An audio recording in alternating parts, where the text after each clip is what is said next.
Le verset du jour est tiré de l'Évangile de Jean, chapitre 3, verset 17.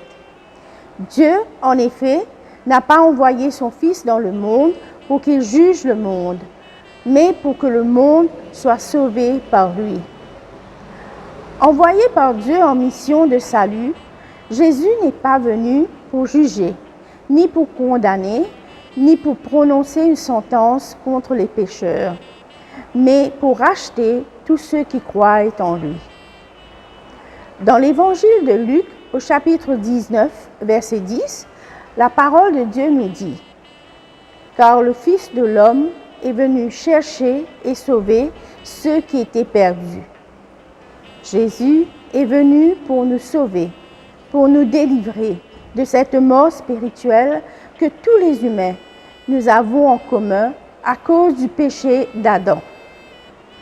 Personne sur cette terre n'est parfait et personne ne peut déclarer qu'il ou qu'elle n'a pas besoin de Dieu dans sa vie, du sacrifice de Jésus sur la croix.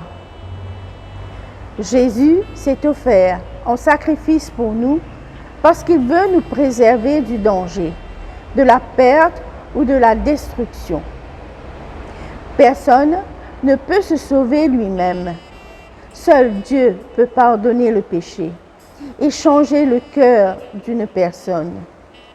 Actes chapitre 4, verset 12 nous dit « Le salut ne se trouve en aucun autre nom qui ait été donné parmi les hommes par lequel nous devions être sauvés. » Oui, le salut n'est possible que par le sang de Jésus. Si le sang de Jésus n'avait pas coulé pour nous pécheurs, nous ne pourrions être sauvés de nos péchés. Peu importe qui nous sommes, Dieu nous rétablit dans notre juste position par la mort de Jésus.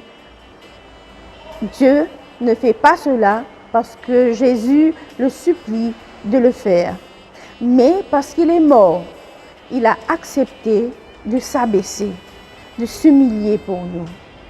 On ne mérite pas le salut, il faut juste l'accepter et être sincère avec Dieu.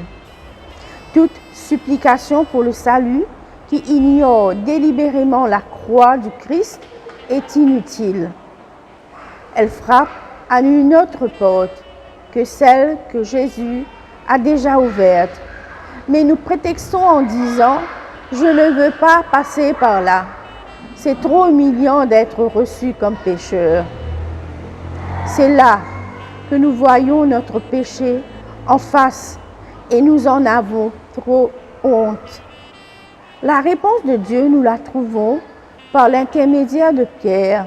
Comme je l'ai dit plus haut, il n'y a sous le ciel aucun autre nom par lequel nous devons être sauvés. C'est pourquoi nous ne devons pas tarder pour recevoir ce que son amour nous offre. Et nous devons croire fermement que le Père nous aime. Petite récapitulation. Premièrement, Dieu a envoyé Jésus en mission pour me sauver. Il n'est pas venu prononcer une sentence, mais pour me racheter. Deuxième, Jésus a cherché à me rendre entier et à me préserver de la destruction. Troisième, le salut ne vient que par Jésus. Prions. Seigneur, nous voulons te dire merci. Merci pour le sacrifice offert sur la croix. Toi seul as pu t'offrir pour nous sur la croix. Ton sang a coulé pour nous, pour le fardeau de nos péchés. Seigneur, merci parce que tu l'as fait non pas seulement pour moi, mais pour chaque être humain qui est sur cette terre. Merci Seigneur parce que ce sacrifice me libère de tout péché, de toute honte et me rend sûr que ma place dans le ciel est réservée. Dans le nom de Jésus, nous te prions. Amen.